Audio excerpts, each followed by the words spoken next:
आज की स्टोरी पाकिस्तान की एक बड़ी खूबसूरत और गरीब घराने की लड़की मारिया की है, जो कि शादी करवाने के बाद यूके जाती है। लेकिन यूके जाने के बाद उसके साथ हुआ क्या, ये मैं सारी तफसील जल्दी से इस वीडियो में बताऊंगा। इसके साथ साथ एक और अहम खबर है, वो ये है कि एक पाकिस्तानी लड़का जो कि पाकिस्तान से कर्जा लेके डंकी लगा के ग्रीस यानी कि यूनान गया। यूनान से वो 2 साल रहने के बाद इटली चला गया।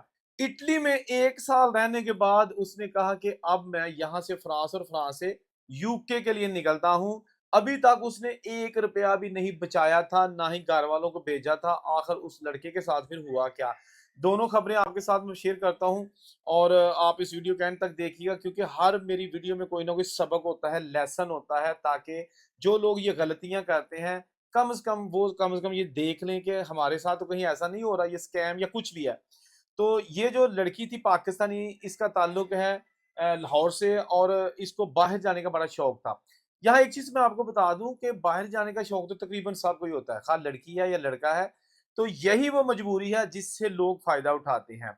तो यूके में रहने वाला एक खानदान जेके जिनका एक लड़का था, लड़का तो नहीं आदमी था, उम्र उसकी 45 साल, पहले से 3 शादियां कर चुका था। पहली सबसे बेगम जो है ना उसकी गोरी थी, जिसकी वजह से उसको पेपर मिले थे।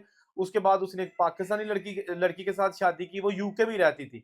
उनकी 6 महीने शादी चली, वो भी तलाक हो गई। फिर उसने पाकिस्तान एक लड़की के साथ शादी की और यूके चला गया। लेकिन वो पाकिस्तानी वाली लड़की जो है ना, उसको उसने वीजा ही नहीं अप्लाई किया, और वो 1 डेढ़ साल इंतजार कर करके तो उसने जनाब सेपरेशन इख्तियार कर ली और इससे खुला ले लिया।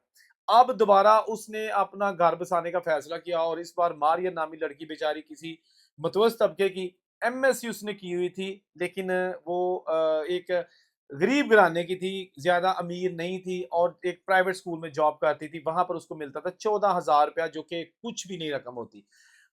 उसका जो भी रिश्ता आता वो ठुकरा देती। वो कहती थी कि मैं एक गरीब घराने में पैदा जरूर हुई हूँ, लेकिन मैं मरना गरीब घराने में नहीं चाहती।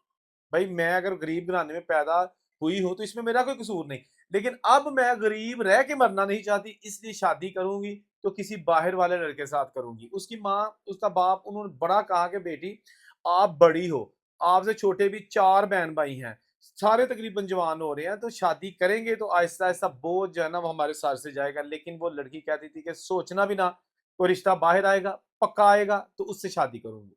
ऐसा ही हुआ। एक जनाब रिश्ता आ गया, कोई खातून थी दूसरे मोहल्ले की, उसने इनकी खूबसूरत जवान पढ़ी लिखी लड़की जो है ना उसका रिश्ता करवा दिया यूके में, मानचेस्टर में रहने वाली एक पाकिस्तानी लड़की के पाकिस्तानी लड़के के साथ। इसकी वालदा और वालिद भी यूके में ही रहते थे, क्योंकि लड़का इनका सिटीजन था, तो माँ बाप को भी बुला लिया। अब उनको एक बहू की जरूरत थी, बाहर तो बहू की जरूरत थी, लेकिन उनको एक नुकरानी की जरूरत थी। ये जनाब उन्होंने रिश्ता कर लिया। उसके बाद जो भी प्रोसेस होता है वो करने के बाद ये इस मारिया को ले गए। तो तकरीबन 1.5 साल लगा, और ये मारिया चली गई मानचेस्टर अपने ससुराल के घर। वहां पर पहले 6 महीने तो तकरीबन हालात ठीक रहे। इस दौरान जो इसके ससुराल वाले हैं उनका आहिस्ता आहिस्ता रवैया तब्दील होना शुरू हो गया, और मारिया को कहना शुरू कर दिया कि हमें तो औलाद चाहिए, आपसे औलाद नहीं हो रही। उसने कहा कि मतलब है अल्लाह की देन है, और वैसे भी अभी हम साथ ही हैं, कौन सा को 20 साल हो गया मेरी शादी को। नहीं जी, ये करते करते ना 1 साल पूरा हो गया, और इनके हालात बिगड़ते बिगड़ते आगे चलते गए। मारिया को औलाद नहीं हुई। उसके बाद ये होता है कि इस मारिया को, जो ऑलरेडी इसकी जिंदगी बनी हुई थी एक नौकरानी की तरह, वो मजीद सख्तियों का शिकार होना शुरू हो गए। उसको प्रॉपर तरीके से कभी ट्रीट नहीं किया गया। कभी जो गेट टुगेदर होती है वहां पर पाकिस्तानी कम्युनिटी की या किसी तरह भी इसको उसमें शामिल नहीं किया गया। उसके बाद ये होता है कि ये लड़की जब देखते हैं ना मैं एग्जॉस्ट हो गई, तो ये थोड़ा सा इसके अभी अपना घर से बाहर जाने पर तो पाबंदी नहीं थी इसकी, तो इसने अपना थोड़ा सा हल्का बाप बना लिया था। इसने अपनी कुछ पाकिस्तानी फ्रेंड्स थी वहां पे, उनसे मतलब चैट की और कहा कि इस तरह मेरा ससुराल एक अजाब बनता जा रहा है मेरे लिए, औलाद ना होने के ताने मिलते हैं, और उसकी वजह से मेरे साथ बिल्कुल भी जो है ना वो, अब मेरे शोहर का भी सलूक अच्छा नहीं है। एक एक दो दो हफ्ते हम कोई बात भी नहीं करते, और बिल्कुल अजनबी की तरह अपने अपने सेपरेट बेडरूम में सो जाते हैं। वो लड़कियां जो ना काफी, जो उन्होंने सोच विचार के साथ मशवरा किया कि ये जनाब सिलसिला तो ऐसे ही चलता रहेगा। अब उन्होंने अच्छा मशवरा दिया या बुरा दिया, उन्होंने कहा कि आप जनाब इनके जो ना वो सेपरेट हो जाओ। उसने कहा ये कैसे पॉसिबल है। बहरहाल लड़कियों के मशवरे पर इसने अपने खानदान वालों से सेपरेशन इख्तियार कर लिया और कहा कि अगर आपने मेरी जान ना छोड़ी तो मैं पुलिस को बता दूंगी। लड़कियों के साथ इसने रहना शुरू कर दिया और उसके बाद जनाब ये जो खानदान था ये उसको जनाब मजबूर भी नहीं कर सकता था कोई, क्योंकि वो तो इनके साथ रहना नहीं चाहती थी। ये डोमेस्टिक वायलेंस का केस बन सकता था, बहुत कुछ हो सकता था।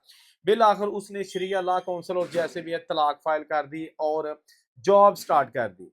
एक पाकिस्तानी इंडियन रेस्टोरेंट था, उसमें एज अ वेट्रेस उस खातून लड़की ने जॉब स्टार्ट कर दी और तकरीबन 6 महीने के अंदर अंदर इसने एक वहां पर नौजवान के साथ इसकी दोस्ती बन गई, जो कि दोस्ती आहिस्ता आहिस्ता प्यार मोहब्बत में बदल गई और इस खातून ने शादी कर दी।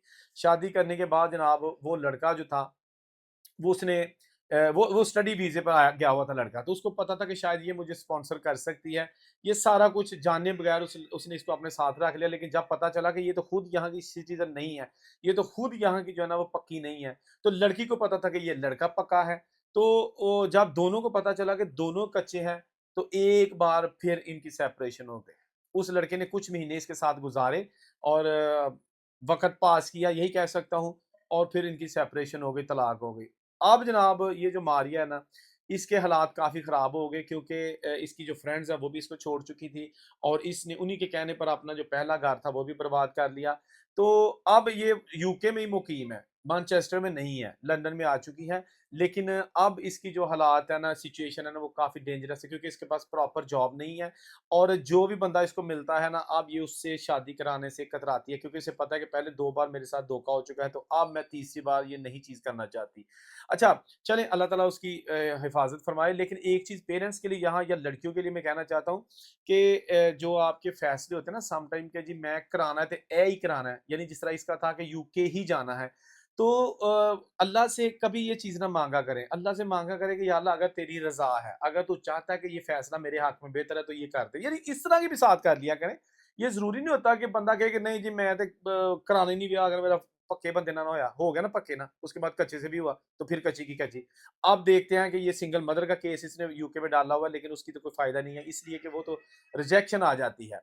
तो बहरहाल जो भी इसकी अपडेट्स आएँगी हम आपके साथ शेयर करेंगे। दूसरी स्टोरी एक ऐसे पाकिस्तानी नौजवान की जिसका ताल्लुक मंडी बहाउद्दीन के एक गाँव से था और वो जाता है कर्ज़ा लेके पक्का बनाने के लिए, कोठियाँ बनाने के लिए यूरोप चला जाता है। यूनान में रहता है, वहाँ 2 साल काम करता है, कभी इसके साथ फ्रॉड हो जाता है, कभी कोई इसके पैसे खा जाता है, कभी कोई आगे ले जाने के लिए इससे पैसे लेता है यूरोप ले जाने के लिए।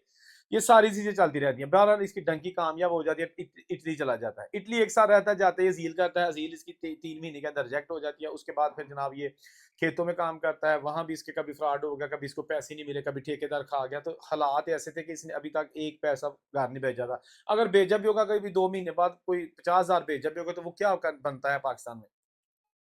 इस बंदे को किसी ने मशवरा दिया कि चुप करके यूके टुर जा, हालात बड़े बेस्ट ने, उत्थे जाके डिलीवरी दी जॉब कर और डिलीवरी की जॉब में ठीक ठाक पैसे बनाओ और साथ पार्ट टाइम भी मिल जाएगी, बर्तन धो लेना रेस्टोरेंट में। 4 लोगों का टोला जो है ना वो तैयार हो गया। ये इटली से फ्रांस आए और फ्रांस से छोटी किश्तियां चलती हैं जो तकरीबन 1000-1200 यूरो लेती हैं और इलीगल तरीके से, खतरनाक तरीके से वो यूके ले जाती हैं, जो कि नहीं इस्तेमाल करना चाहिए। खुदा के लिए ये बड़ा खतरनाक रास्ता है। जो मेरी वीडियो देख रहे हैं और उनकी प्लानिंग है कि वो इलीगल तरीके से यूरोप से यूके में दाखिल होंगे, इलीगल तरीके से यानी फ्रांस से, तो ना करें ऐसी हरकत, ये बड़ा खतरनाक है। अब तक लात-दात जो है ना वहाँ पर मौत हो चुकी हैं। तो ये पहुँच तो गया। अच्छा वहाँ गया ना, तो वहाँ जाते ही इसने असाइलम किया, असाइलम इसका जो है ना वो भी वहाँ पर भी 2-3 महीने के अंदर उन्होंने उड़ा के रख दिया। अब जनाब असल इम्तिहान शुरू हो गया। तो इसने सोचा कि अब मैं करूँगा डिलीवरी की जॉब। इसने वहाँ पर एक पाकिस्तानी लड़के का अकाउंट ले लिया रेंट पे।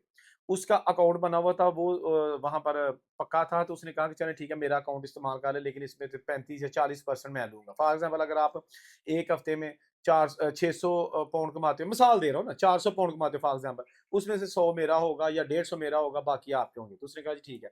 अभी इस लड़के ने 1 महीना काम किया था कि वहाँ पर जनाब इसको रोक लिया पुलिस वालों ने, इमिग्रेशन वालों ने, और देखा कि इसके पास डॉक्यूमेंट्स नहीं है, इन्वेस्टिगेशन की, इसकी अज़ील भी रिजेक्ट हो चुकी थी और फिर जनाब उन्होंने इसको डिटेन करके तो वापस भेज दिया। जान छुट्टी।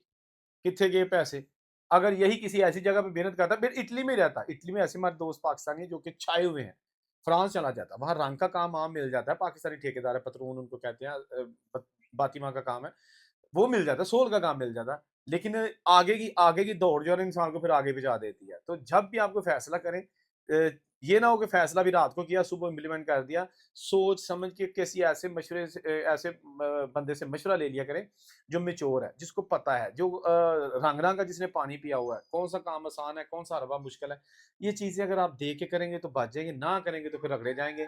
हमारा काम होता है आपको वीडियो बना के हर चीज़ क्लियर कर देना, ताकि आपको पता चल सके कि अच्छा क्या है, बुरा क्या है, कौन-सी चीज़ हमारे हाथ में बेहतर है, कैसे पैसे हम बना सकते हैं, कैसे हम बचा सकते हैं, कैसे हम जो है ना उजाड़ सकते हैं। बाकी अल्लाह ताला आप सबकी हिफ़ाज़त करे।